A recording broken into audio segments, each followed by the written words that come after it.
میں جہاں رہتی ہوں وہاں کوئی لیٹر باکس ہے، نہ کوئی ہمیں لیٹر لکھتا ہے۔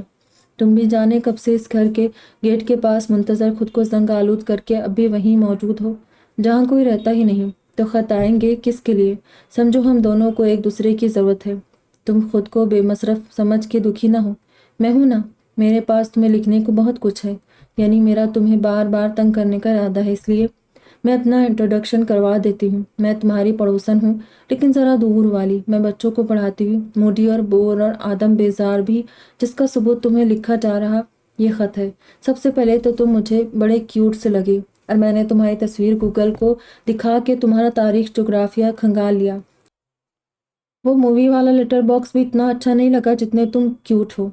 جس طرح تمہارے وہاں استادہ ہونے میں تمہاری مرضی کا کوئی دخل نہیں، ایسے ہی میرے یہاں ہونے میں میرا کوئی دخل نہیں۔ ہمارا ہونا نہ ہونا برابر ہے، ہماری موجودگی کی کسی کو ضرورت نہیں، ہماری کوئی مصرف نہیں، لیکن پھر بھی جگہ چھوڑ نہیں سکتے۔ میرا تمہارا ایک سا مسئلہ ہے، اپنی مرضی کرنا اتنا مشکل کیوں ہے؟ خود پہ جبر نارمل کیوں ہے؟ چیخ چیخ کے دل کی باتیں باہر نکالنا برائی کیوں ہے؟ چیخ چیخ کے دل کی باتیں باہر نکالنا برائی کیوں ہے؟ ہمیشہ تمیز کا چولا ضروری کیوں ہے؟ تمہیں ان کے جواب پتہ ہو تو بتانا پلیز۔ ارے سوئی نہیں تم؟ دروازہ کھول کے پٹ تھامے کھڑی صبور کے سوال پر چونکی۔ کچھ کام یاد آ گیا تھا، سوئی رہی ہوں۔ اس نے رائٹنگ پیڈ بند کیا اور کرسی چھوڑ کے اٹھ گئی۔ لائٹ بند کر دو پلیز۔ اس نے پلنگ پر بیٹھتے صبور سے استدعا کی کہ سوئچ بورڈ دروازے کے پاس تھا۔ Good night. صبور نے بتی بجھائی اور دروازہ بند کر کے چلی گئی۔ اگلی صبح خط کرتے کی جیب میں ڈال کے نکل گئی۔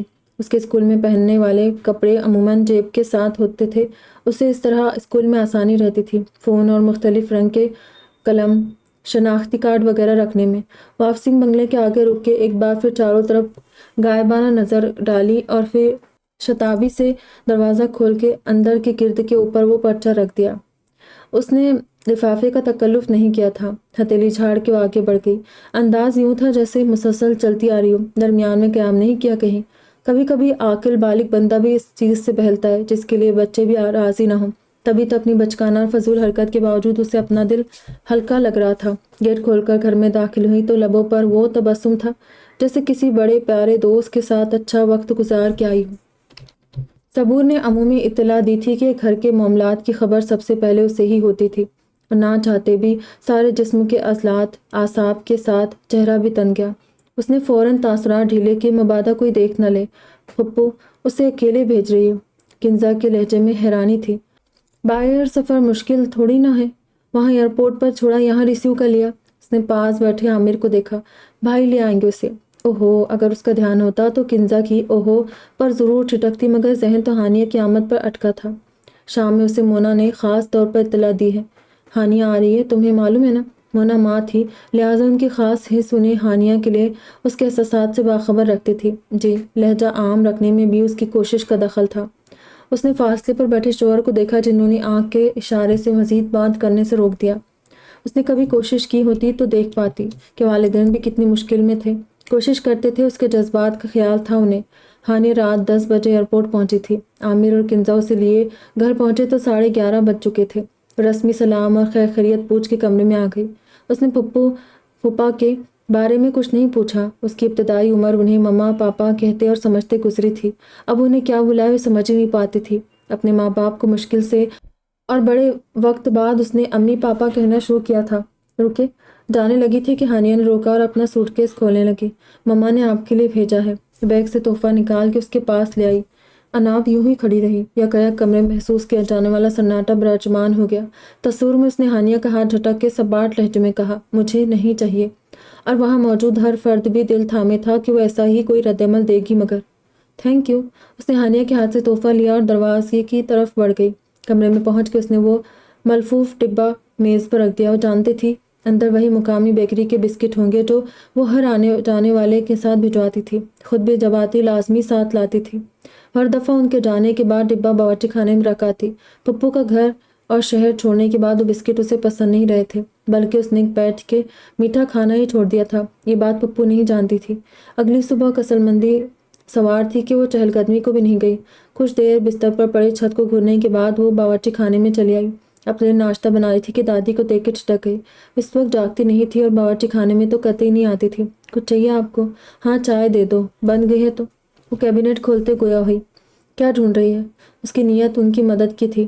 سوچا ہانیہ کے لیے حلوہ پوری بنا لیتی ہوں، بہت پسند ہے اسے۔ انہوں نے سوجی اور میوہ جات کے ڈبے کاؤنٹر پر رکھے۔ اس کی طبیعت کی خوشگواری رفع ہو گئی۔ مزید ایک لفظ کہے بنا اس نے کپ نے تھمایا، اپنی ٹرے لیے باہر چلی گئی۔ جیسے تیسے آملیٹ اور 2 بریڈ سلائس ختم کر کے اس نے ٹرے وہیں چھوڑ دی تھی۔ واپس اندر جا کے چائے لینے کا بھی دل نہیں کیا۔ کمرے میں آ کر اس نے الماری کھول کے آج پہننے والے کپڑے نکالے، پھر بیگ میں ضروری چیزیں رکھنے لگی، مگر ذہن الجھا بھٹکا سا تھا۔ ہاتھ روکے کچھ دیر وہ سوچتی رہی، پھر بیگ ایک طرف رکھ کے رائٹنگ پیڈ نکالا۔ ڈیئر لیٹر باکس، جس شخص نے براہ راست میرا کچھ نہیں بگاڑا، برا نہیں چاہا، لیکن مجھے اس کے نام سے بھی چڑ ہے۔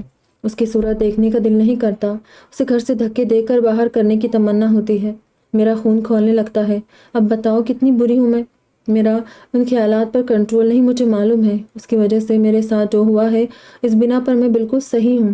پھر مجھے اس کے لیے یہ سب سوچ کر برا کیوں لگتا ہے؟ پھر اس کی صورت دیکھ کے یہ سب احساس رفو چکر کیوں ہو جاتا ہے؟ مجھے پہلے اس پر غصہ آتا ہے، پھر سب پر، اور ان کے بعد خود پر، اور سارے غصے صحیح ہے، مجھے پتہ ہے۔ بس یہ غصے سے شروع ہوئی محفل خود کو برا محسوس کرا کے کیوں اینڈ ہوتی ہے؟ تمہیں بھی میں کنفیوز لگی نا؟ اس کا فون بجنے لگا۔ اسکول کی ساتھی کا نمبر دیکھ کے اسے اٹھانا پڑا۔ جب بات ختم کر کے فون رکھا تو جس شدید لہر نے لکھوایا تھا وہ دم توڑ چکی تھی۔ اس نے قلم اٹھایا۔ تم سے بات کر کے بڑا اچھا لگتا ہے۔ آگے اس نے مسکراتی ایموجی بنائی۔ پھر بات ہوگی، تب تک یوں ہی دلکشی سے جمے رہو۔ وہ رک کر سوچنے لگی۔ پہلی بار اسے اختتام کرنے یا اپنا نام لکھنے کی مہلت نہیں ملی تھی، مگر آج اس نے ذرا سا سوچا اور لکھ دیا، تمہاری ذرا دور والی پڑوسن۔ اس نے پرچہ طے کیا اور دراز میں رکھ دیا۔ اب وہ اگلی صبح واپسی پر ہی اسے لیٹر باکس میں رکھ سکتی تھی۔ اگلی صبح اس نے رک کے لیٹر باکس کا دروازہ کھولا۔ پچھلا مکتوب وہیں پڑا تھا۔ اس کے مسکرا کے جیب سے پرچہ نکالا اور اس کے اوپر رکھ دیا۔ ایک بے ضرر سی پہل اور بیوقوفی کے بعد خود کو ہلکا پھلکا محسوس کرنے کا یہ نومولود سا احساس اور نیا تجربہ بڑا اچھا لگ رہا تھا۔ لیٹر باکس کا سر تھپ تھپا کے وہ سڑک پر آ گئی۔ اس سے پہلے 3 سال کا عامر اور 1.5 سال کی صبور گھر میں موجود تھی۔ جب وہ 1 سال کی ہوئی تب پھپھو کی شادی کو پورے 9 سال ہو گئے تھے اور وہ بے اولاد تھی۔ امی کی پھپھو سے بڑی دوستی تھی۔ امی کے لیے بھی ایک ساتھ 3 کم عمر بچوں کو سنبھالنا مشکل ہوتا تھا کہ انہیں چوتھے بچے کی آمد کی نوید ملی۔ ایسے میں جب پھپھو نے اسے مانگا تو کسی کو اعتراض نہیں ہوا۔ پھپھو اور پھپھا نے اسے بڑے لاڈ اور ناز و نام سے سنبھالا، اسے آنکھوں کا تارا اور جگر کا گوشہ بنا کے رکھا تھا۔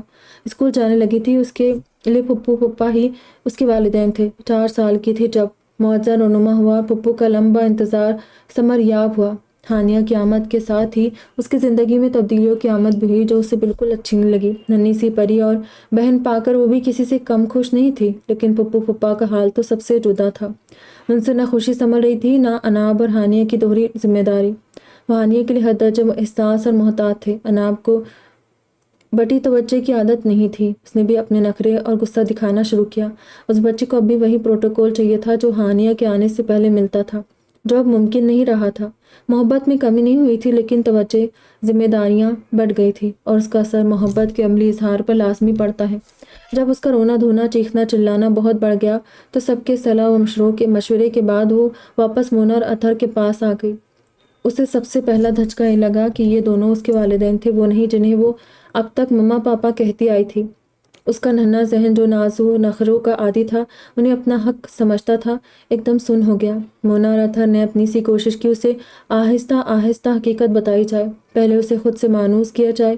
اس نے احساسات کو مد نظر رکھا، مگر یہ ممکن نہیں تھا۔ باقی سب اس کی طرح نہیں سوچتے تھے، ان کے لیے یہ کوئی بڑی بات نہیں تھی کہ وہ وہاں بھی مزے میں تھی اور یہاں بھی مزے میں تھی، تو مسئلہ کیسا؟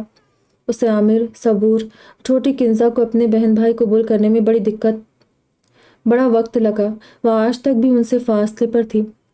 ان تینوں کا آپسی تعلق گہرا، انسیت بھرا اور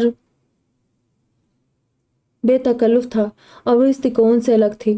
ایک حد اور وقت تک کوشش کے بعد سب نے اس کا مزاج مان کے قبول کر لیا اسے، لیکن اس کے لیے اپنی اہمیت، اپنی وقت صفر ہو گئی تھی۔ اس کے دل سے یہ بات نہیں نکلتی تھی کہ کسی کو اس کی ضرورت نہیں تھی۔ اب آ ہی گئی ہے تو جھیل لیتے ہیں، اگر نہ ہوتی تو بھی کوئی فرق نہیں پڑنا تھا۔ ماں باپ نے سہولت کی خاطر پھپھو کو سونپ دیا۔ انہوں نے حسرتیں پوری کر کے اپنا خون آتے اسے لوٹا دیا۔ بچپن میں تو اپنے ماں باپ کے واپس آ کے اس نے نخرے دکھائے، چیخی چلائی، مگر شعور آتے اس کے اندر اپنے رویے کی بدصورتی اور دوسروں کی زیادتی دونوں ہی احساس گڈمڈ ہونے لگے۔ سب کا رویہ اس کے ساتھ اچھا تھا، اسے لگتا ہر کوئی تلافی کی کوشش کرتا ہے، اس کا بے حد خیال رکھتا محسوس ہوتا تھا، اور یہ بات اسے خود پر غصہ دلاتی کہ وہ اسے اچھے لوگوں کے ساتھ اچھا رویہ نہیں رکھتی۔ وہی بچپن میں گیند کی طرح ادھر سے ادھر پھینکا جانا بھی یادداشت سے مہونی ہوتا تھا۔ کبھی کسی واقعے پر سارے منفی خیالات عود آتے تو کبھی کوئی بات خود سے خفا کر دیتی۔ اس کی فطرت اسے مکمل بدتمیز اور بدمزاج نہیں ہونے دیتی تھی، اور ماضی اپنوں کا سلوک بھولنے نہیں دیتا تھا۔ دو متضاد انتہاؤں پر چل رہی تھی۔ مونا اور اطہر لاکھ کوشش کرتے ہو کھلتی نہیں تھی، انہیں اب افسوس ہوتا تھا۔ اس نے باقی سب کو کسی طرح رو دھو کے بنا مرضی کے صحیح قبول تو کر لیا تھا، مگر ہانیہ کے لیے اس کے دل میں کوئی جگہ نہیں بن پائی تھی۔ وہ خود کو سمجھاتی بھی کہ اس میں اس کا تو کوئی قصور نہیں، پھر بھی دل و دماغ ماننے کو تیار نہیں تھا۔ سب سے زیادہ مشکل اسے ہانیہ کو لے کر ہی درپیش تھی۔ اسے دیکھتے ہی سب اتھل پتھل ہو جاتا تھا۔ اسے دیکھتے ہی اندر ابھرا ناگواری کا احساس اس کے اختیار میں نہیں تھا۔ جب کہیں کچھ مثبت پڑھ لیتی یا سن لیتی تو ہانیہ کی معصومیت اور بے قصور ہونا اسے خود سے خفا کر دیتا، مگر جیسے ہی اس پر نظر پڑتی وہ کوفت، بیزاری، ناپسندیدگی پھر اسی شان سے آن بیٹھتی۔ گھر میں ہانیہ کی آمد کے بعد سے وہ بالکل ہی کمرے تک محدود ہو گئی تھی۔ معمول کی طرح سب کے ساتھ کھانا کھا رہی تھی، لیکن عشاء کے بعد پاپا کے بلانے پر پہلے جو کبھی کبھی چائے سب کے ساتھ پی لیتی تھی، اب ایک ہی جواب دیتی، چائے پی لوں تو نیند ڈسٹرب ہوتی ہے میری۔ جب کوئی اصرار کرتا کہ یوں ہی ساتھ بیٹھی رہو تو اس کے پاس اسکول کے کام کا جواز ہوتا۔ ویسے بھی گھر میں کوئی اس کے ساتھ زور زبردستی نہیں کرتا تھا، اور جب وہ زیادہ زود و حس ہو جاتی تو سوچتی کہ اسے اپنا سمجھیں گے تبھی تو حق جتائیں گے، ہاتھ پکڑ کے روکیں گے نا۔ اس کے بعد 2 دن اس نے کوئی مکتوب نہیں لکھا۔ اسکول میں ٹیسٹ ختم ہوئے تو جوابی پرچے جانچنے تھے اور وہ واقعی مصروف تھی، لیکن جب وہ فارغ تھی تو پھر اندر ہلچل مچنے کا سامان ہو گیا۔ قصداً گھر میں سنگن لینے سے خود کو باز رکھتی تھی کہ کانوں میں پڑا ایک آدھ ارادہ، جملہ، تجزیہ گھنٹوں اس کے سر پر سوار رہتا تھا۔ سب کچھ خود تک محدود رکھنے کی خواہش میں اس نے رازدار سیلیاں بھی نہیں بنائی تھی۔ اس کے نزدیک اپنے دکھ دوسروں کو سنانا خود کو مزید بے وقت کرنا ہے۔ اسے جتنا یقین تھا کہ میرے ساتھ غلط ہوا، ظلم ہوا، اتنا ہی شدید برا دوسروں کے لہجوں اور رویوں میں ہمدردی، ترس دیکھنا لگتا تھا، لیکن ہر بار اس کی احتیاط کام نہیں کرتی تھی، جیسے اس وقت اس نے مونا اور اپنی خالہ کی فون پر گفتگو سن لی تھی۔ سب کا ارادہ تو تھا، خاص طور پر آپا کا بھی۔ پھر اب عامر بھی راضی ہے تو سوچا منگنی کر ہی لے۔ اس کی امی کی ایک ہی آپا تھی، پھپھو۔ عامر کی منگنی ہانیہ سے؟ ان کی بات کا مفہوم ایسا مشکل نہیں تھا۔ ایک ناگوار اور کوفت بھرے احساس کی لہر نے تیورا کے سر پٹکا۔ وہ کام بھول کے واپس آ گئی۔ ہانیہ اس لیے یہاں آئی ہے تاکہ وہ اور عامر ایک دوسرے کو دیکھ پرکھ کے پسند کر لے۔ ساتھ ہی سوچ کے ساتھ دوسرا خیال لٹک گیا، اور گھر میں میرے سوا سب یہ بات جانتے ہیں۔ خود سے الجھے کمرے میں 4 قدم چل کے رک گئی۔ تو تمہیں ہی گھر کے تو کاروبار میں انٹرسٹ نہیں ہے؟ سب کے ساتھ بیٹھتی تو سن بھی لیتی، مجھے کیا کسی سے بھی شادی ہو، میں نے تھوڑی نہ ہمیشہ اس گھر میں رہنا ہے۔ اس کے غصے کا گراف عمودی سمت بڑھتا جا رہا تھا، اور ساتھ جھنجھلاہٹ بھی کہ وہ کیوں غصہ ہو رہی ہے۔ اس نے پہلے کرسی گھسیٹی اور پھر دراز رائٹنگ پیڈ کھولا اور قلم اٹھا کے لکھنا شروع کیا۔ ڈیئر لیٹر باکس، غصہ نہ آئے ایسا کوئی نسخہ پتہ ہے تمہیں؟ کم سے کم خود پہ غصہ نہ آنے کا۔ یہ تو کوئی بات نہیں، بندہ مظلوم ہو، دکھی بھی، زیادتی کا شکار بھی، تنہا بھی، اور پھر خود پر غصہ بھی۔ Not fair. سب کو ان کے حال پہ چھوڑ کے اپنے کام سے کام رکھنا اتنا مشکل کیوں ہے؟ یا پھر بدتمیزی کرنا، گھر سر پر اٹھا لینا، اسی وقت 2 ٹوک جواب دے دینا، کسی کی پرواہ نہ کرنا، جو دل میں آئے وہی کر گزرنا، یہ سب آسان کیوں نہیں؟ لوگوں کو دیکھا ہے میں نے، بڑے آرام سے یہ سب کر جاتے ہیں، اور میں وہ سب بس امیجن کر کے رہ جاتی ہوں۔ کیوں؟ یہ اچھی بچی بننے کا کھبت کیوں ہے میرے اندر؟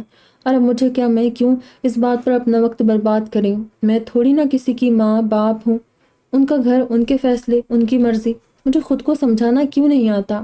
اس نے قلم رکھ کے لمبا سانس لیا، دل ہلکا ہو گیا تھا۔ دوبارہ لکھنا شروع کیا تو تیزی اور بے چینی نہیں تھی، خیر مجھے کون سا ہمیشہ اس گھر میں رہنا ہے، شاید عامر اور صبور کی شادی ایک ساتھ ہو، پھر تو میرا ہی نمبر ہوگا۔ یہ نہیں سمجھنا مجھے شادی کا شوق یا جلدی ہے، مجھے یہاں سے نکلنے کی خواہش ہے۔ تمہاری ذرا دور والی پڑوسن۔ اس نے کاغذ درمیان سے موڑا اور دراز میں رکھ دیا۔ نہ دوبارہ پڑھتی تھی نہ سرسری سے نظر ڈالتی تھی۔ اگلی صبح اس نے پچھلے دونوں خطوط کے اوپر تیسرا بھی رکھ دیا۔ اس کے بعد تو وہ بالکل ہی الگ تھلگ ہو گئی۔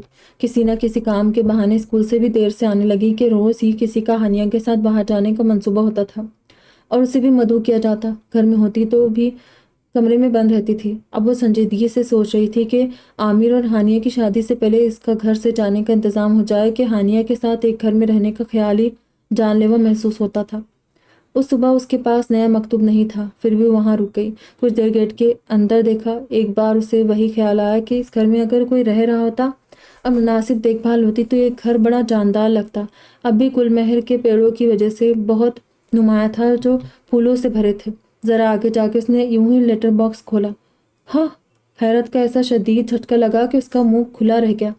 حق ہاں، اس نے آنکھیں پھاڑی، ہاتھ اندر گھمایا، جھک کے اندر جھانکا۔ اندر کچھ نہیں تھا، گرد و غبار بھی نہیں۔ اس نے باہر آئی اپنے ہتھیلی کو گھورا۔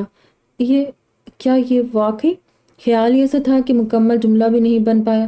کیا میرے لیٹرز 2 سال پہلے رہنے والے نے نکال لیے؟ دت! اس نے سر پر ہاتھ مارا۔ کیا سوچ رہی ہوں میں؟ ایسا ممکن ہی نہیں ہے۔ اس نے اطراف میں نظر دوڑائی۔ کسی نے مجھے دیکھا اور اب اس کا حلق خشک ہو گیا۔ خطوں میں لکھا سب کچھ یادار اگلا خیال اس کی وجہ سے اپنے ذلیل ہونے کا آیا۔ بھوک تو اب بڑی آئی تھی، ہیروئن کہیں کی۔ اس نے مڑ کے سامنے والے مکانوں کو دیکھا، یاد کرنے کی کوشش کرنے لگی ان میں کون کون رہتا ہے اور کون کتنا ذلیل اور رسوا کرنے کی صلاحیت رکھتا ہے۔ اس نے لیٹر باکس کے چاروں طرف گھوم کے دیکھا، اسے ہلایا، اس کے سر پر ہاتھ مارے، مگر کوئی جادو نہ ہوا کہ وہ خطوط واپس آ جاتے۔ میں نے تھوڑی نہ اپنا پتہ نام لکھا ہے اور اردو تھوڑی نہ یہاں سب کو پڑھنی آتی ہے۔ ہاں مگر کون کون لکھ سکتا ہے یہ پتہ کرنا آسان ہے۔ میں نے ایسا کچھ نہیں لکھا کہ پہچان لی جاؤں۔ اس خیال نے تسلی دی اور وہ لیٹر باکس سے دور ہو گئی۔ اب اسے لا تعلق رہنا ہی ٹھیک ہے۔ نظریں اب بھی ہر سمت گشت کر رہی تھی کہ اس کا مجرم نظر آ جائے۔ کب تک وہاں کھڑی رہ کے افسوس ماتم کرتی، سڑک پر آگے حیران ہوتی، آخر سست قدموں سے گھر کی سمت چل پڑی۔ گھر میں اپنا کارنامہ بتانے کی چیز نہیں تھا اور خود میں اس کارنامے کے نتائج بھگتنے کا حوصلہ بھی نہیں تھا۔ سارا دن اسے دھڑکا لگا رہا کہ اب کوئی وہ خطوط ہاتھ میں لہراتا گیٹ سے اندر داخل ہوا کہ ہوا۔ سارا وقت اسکول میں غائب دماغی سے کام کرتی رہی تھی۔ گھر میں بھی اس کی غائب دماغی نے اثر دکھایا جب وہ ہانیہ کے بازو میں جا کر بیٹھ گئی۔ اس نے بہانے سے دادی اور پاپا سے اس کھنڈر کی بابت بات چھیڑ دی۔ اتنا ڈراؤنا لگتا ہے وہ، میں روز ٹرن لیتے میں ڈر جاتی ہوں۔ حالانکہ وہ موڑ کاٹتے بڑے پیار سے اس لیٹر باکس کو نہارتی تھی۔ کہاں ہے اس کے اونرز؟ یا تو بنا لے یا کسی کو دے دے تاکہ اس کی صورت ہی سدھرے۔ برسوں پہلے کینیڈا چلے گئے تھے، مونا نے جواب دیا۔ ان کی بہو کا انتقال ہو گیا تھا اور بیٹا کینیڈا میں تھا۔ پوتا چھوٹا، بیٹے نے والد اور بیٹے کو وہیں بلا لیا تھا۔ اچھا امیر گھرانہ تھا، مجھے یاد ہے بڑی پیاری تھی کنیز بھابھی۔ تب سے مکان خالی ہے۔ نہیں ان کا نہیں، کچھ لمبا ہوا اور اس کا دل بری طرح دھڑکنے لگا۔ وہاں ماضی میں کوئی رہتا تھا، شاید 2 سال پہلے بھی۔ کچھ سال تک چھٹیوں میں ان کی بیٹیاں آتی رہتی تھی، اب کئی برسوں سے وہ بھی دکھائی نہیں دی۔ اسے ذرا مایوسی۔ تمہارے دادا سے گہری دوستی تھی ان کی، ہمارے گھروں میں بے تکلفی تھی، آنا جانا تھا۔ دادی ماضی کی باتیں شروع کر چکی تھی جس میں اسے دلچسپی نہیں تھی۔ سارا وقت سوچتی رہی کہ اس نے کیا کیا لکھا تھا۔ اگر کوئی آ گیا اس گھر تک تو اسے کیسے ٹالا اور جھٹلایا جائے۔ کبھی سوچتی صبح گھر سے نکلنا ہی چھوڑ دینا چاہیے، اب کبھی اس طرف سے گزرے ہی نہیں۔ لیکن کوئی لیٹر سے پہچان ہی نہیں سکتا کہ وہ میں ہوں۔ کبھی دل بڑے تیقن سے کہتا میں وہ لیٹر باکس دیکھوں گی نہیں۔ فرار کا راستہ آسان تھا، لیکن اگر مجھے بھی جواب ملا تو مجھے پتہ کیسے چلے گا؟ اسے فلم کا منظر یاد آ جاتا۔ بیوقوف وہ فلم تھی، ایک فینٹیسی۔ خود سے گفتگو ختم ہی نہیں ہو رہی تھی۔ شام میں چائے کا کپ لیے ہال سے گزر کر باہر جا رہی تھی کہ صبور کی بات پر وہی جم گئی۔ ہاں وہی جن کا آپ کہہ رہی تھی، کارنر والا بنگلہ، انہوں نے طاہر انکل والا گھر کرائے پر لیا ہے۔ جب تک ان کے گھر کا کام نہیں ہو جاتا۔ باہر جانے کا ارادہ ترک کر کے آہستگی سے پیچھے آ کے صوفے پر ٹک گئی۔ فیملی کے ساتھ واپس آ گئے۔ یہ خبر نہیں سب آئے ہیں یا نہیں، مگر گھر رینوویٹ کر رہے ہیں، یعنی آ کر رہنے کا پلان ہوگا تبھی نہ۔ ہو سکتا ہے اطہر سے کہنا جا کے مل آئے۔ دادی نے بہو کو دیکھا۔ یہ ہانی اور کنزا کا فون لگاؤ ذرا۔ کہاں رہ گئی؟ کنزا اسے اپنے دوست کے گھر لے گئی تھی۔ بھائی گئے ہیں انہیں لینے، صبور نے مسکرا کے کہا اور وہ وہاں سے اٹھ گئی۔ تمہارے ایگزامس یا کوئی فنکشن تو نہیں ہے نیکسٹ منتھ میں؟ مونا نے اسے مخاطب کر کے روکا۔ نہیں نیکسٹ منتھ کچھ نہیں ہے۔ اس نے تپائی سے ان کا بھی خالی کپ اٹھایا اور اندر بڑھ گئی۔ سمونا کو موقع نہیں دیا تھا کہ اسے اس سوال کی وجہ بتاتی۔ تم ہانی کو شاپنگ کو لے جانے کا کہہ رہی تھی کیا؟ پیچھے سے اس نے دادی کی آواز سنی جو مونا سے پوچھ رہی تھی۔ اگلے دن اس نے نماز پڑھی اور بےتابی سے گھر سے نکل گئی۔ جانے کیا بے صبری اور الجھن تھی کہ وہ اپنے معمول والے راستے پر نہیں گئی بلکہ بنا سوچے سمجھے سیدھی اس بنگلے کے پاس پہنچی۔ محتاط بھی اور کچھ جان لینے کی شائق بھی۔ جس کسی نے بھی لیٹر باکس خالی کیا تھا وہ وہاں نظر رکھے ہو سکتا تھا۔ ممکن تھا اسے ابھی تک رکھنے والی کا علم نہ ہو اور اب اس کی شناخت جاننے کے لیے ادھر نظر جمائے بیٹھا ہو۔ دل میں شدید خواہش کروٹ لے رہی تھی کہ فوراً لیٹر باکس کا دروازہ کھول کر دیکھے۔ لیٹر باکس سے ذرا دور کھڑی ہو کر اس نے اطراف کے گھروں کا جائزہ لیا۔ سبھی کے ہاتھوں کی اونچی دیواریں تھی یا پھر بڑے درخت جو کسی کے دیوار کے اندر تھے یا پھر دیوار کے قریب سڑک کے کنارے۔ آواز پر بغور جائزہ لیتی ہوئے چونکی۔ عین سامنے کے مکان کا گیٹ کھول کر ایک بزرگ اس طرف ہی آ رہے تھے۔ یہ وہی ایک جگہ تھی جہاں سے لیٹر باکس کا آسانی سے دیکھا جا سکتا تھا۔ گڑبڑا گئی، پیر ایک دم پتھر ہو گئے۔ اس کے پاس پہنچ گئے مگر وہ جگہ نہ ہل سکی۔ گڈ مارننگ، انہوں نے مسکرا کے کہا تو اس بت میں جان پڑی۔ وہ بمشکل مسکرائی۔ Good morning. وہ ہاتھ میں پکڑی چابی سے گیٹ کا لگا تالا کھول رہے تھے۔ پھول چرانے ہیں؟ تالا کھول کے انہوں نے گیٹ کو آگے دھکیلتے پوچھا۔ پھول؟ گڑبڑانے لگی۔ گیٹ کے اندر احاطے کی دیوار سے لگا سب سے پہلا درخت گل مہر کا تھا جس کے کئی تازہ پھول زمین پر پڑے تھے۔ نہیں تو، اس نے شتابی سے کہا۔ مذاق کر رہا ہوں بیٹا۔